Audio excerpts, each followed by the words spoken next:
सिद्धरत्न मधुन महाराज की अमोघ सिद्ध महाराज की ಎರಡೇ ನಿಮಿಷ ವೇದಿಕೆ ಮೇಲೆ ಆಸೀನರಾಗಿರ್ತಕ್ಕಂಥ ಎಲ್ಲ ಪೂಜ್ಯರ ಸನ್ನಿಧಾನದಲ್ಲಿ ಕೂಡ ಮುಟ್ಟು ಅಮೋಘ ಸಿದ್ಧರೇ ಮಧುಗೊಂಡ ಸಿದ್ಧ ಮಹಾರಾಜರೇ ಈ ಎಲ್ಲ ಮಹಾತ್ಮರ ರೂಪದಲ್ಲಿ ನಮ್ಮ ಮುಂದೆ ಕುಳಿತಿದ್ದಾರೆ ಅಂತ ಹೇಳಿ ಅವ್ರ ಪಾದಕ್ಕೆ ಮನೆ ಮಾಡಿದ್ರೆ ನಿಮ್ಮೆಲ್ಲರಿಗೆ ಸೇವೆ ಮಾಡ್ತೀವಿ. ಇವತ್ತ ಮತ್ತೊಂದು ಅವರು ಬಹಳ ಚೆನ್ನಾಗಿ ಹೇಳಿದ್ರು. ಎಲ್ಲ ಪೂಜ್ಯರು ಇನ್ನು ಹೇಳೋರಿದ್ದಾರೆ. ಆತ್ಮಾನಂದ ಸ್ವಾಮಿ ಕಕ್ಕಮರಿಂದ ಕೂಡ ಬಂದಿದ್ದಾರೆ. ಅವರು ನನ್ನನ್ನು ಕರ್ಕೊಂಡು ಬಂದಿದ್ದಾರೆ.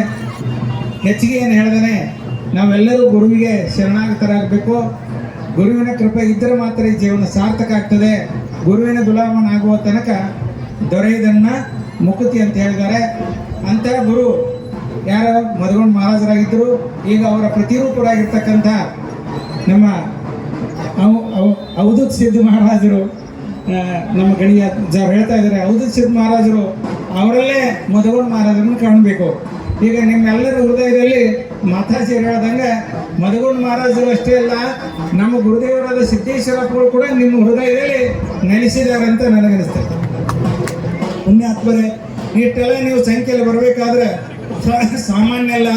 ಯಾವುದೋ ಒಂದು ಶಕ್ತಿ ಈ ಮಮ್ಮಟ್ಟು ಗುಡ್ಡದಲ್ಲಿದೆ. ಆ ಶಕ್ತಿ ನಮ್ಮನ್ನೆಲ್ಲ ಇಲ್ಲಿ ಕರ್ಕೊಂಡು ಬಂದರು.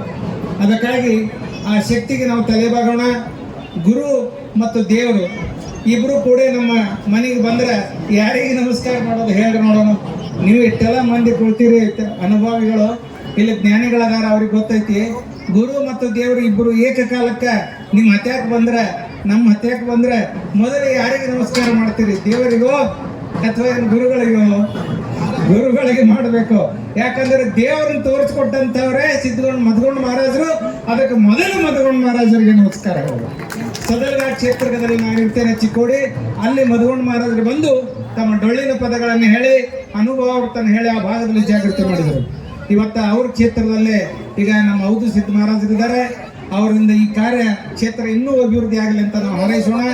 ಕೊನೆಯದಾಗಿ ನಮ್ಮ ಧರ್ಮ ಹೇಗಿರ್ಬೇಕಂದ್ರೆ, ನಮ್ಮ ಭಕ್ತಿ ಹೇಗಿರಬೇಕು, ಇರ್ದಿದ್ರೆ ಏನಾಯ್ತು ಒಂದು ಮಾತು ಹೇಳ್ಬಿಡ್ತೀನಿ.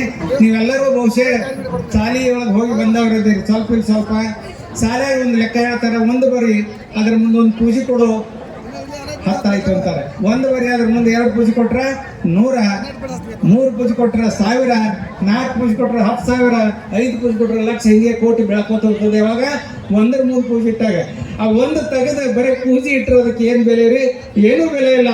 ಒಂದು ಅನ್ನೋದೇ ಮಧುಗೊಂಡ ಮಹಾರಾಜರು, ಒಂದು ಅನ್ನೋದೇ ಅಮೋಘ ಸಿದ್ಧ ಮಹಾರಾಜರು.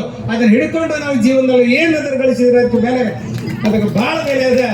ಅವರನ್ನ ಬಿಟ್ಟರೆ ಎಲ್ಲ ಪೂಜೆ ಆಗಿ ಹೋಗ್ತದೆ.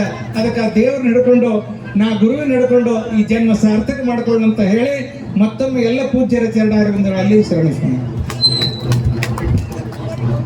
ಪರಮ ಪೂಜ್ಯರಾಗಿರ್ತಕ್ಕಂಥ ಡಾಕ್ಟರ್ ಶ್ರದ್ಧಾನಂದ ಅಪ್ಪಾಜಿಯವರು ಸದಲಗ ಮಠದ ಪರಮ ಪೂಜ್ಯರಂದ್ರೆ ಸಾಮಾನ್ಯ ಶಕ್ತಿ ಅಲ್ಲ. ನಮ್ಮ ನಡೆದಾಡುವ ದೇವರಾಗಿರ್ತಕ್ಕಂಥ ಜ್ಞಾನ ಯೋಗಾಶ್ರಮದ ಪರಮ ಪೂಜ್ಯರಾದ ಸಿದ್ದೇಶ್ವರಪ್ಪಂಗಳ ಒಂದೊಂದು ನುಡಿಮುತ್ತನ ಒಂದೊಂದು ಪ್ರವಚನದ ಮಾತನ್ನೆಲ್ಲ ಹಿಡಿದಿಟ್ಟು ಪುಸ್ತಕದ ರೂಪದೊಳಗೆ ಜಗತ್ತಿಗೆ ಕೊಟ್ಟವರು ನಮ್ಮ ಶ್ರದ್ಧಾನಂದ ಅಪ್ಪಗಳು. ಅಂತ ಅಪ್ಪಾಜಿಯವರು ಆಶೀರ್ವಾದ ದಯಪಾಲಿಸಿದ್ದಾರೆ. ಆ ಪುಣ್ಯಾತ್ಮರಿಗೆ ಇನ್ನೊಮಗೆ ಜೋರಾಗಿ ಚಪ್ಪಾಳೆ ತಟ್ಟೋದ್ರ ಮೂಲಕ ಅಭಿನಂದನೆಯನ್ನು ಸಲ್ಲಿಸೋಣ.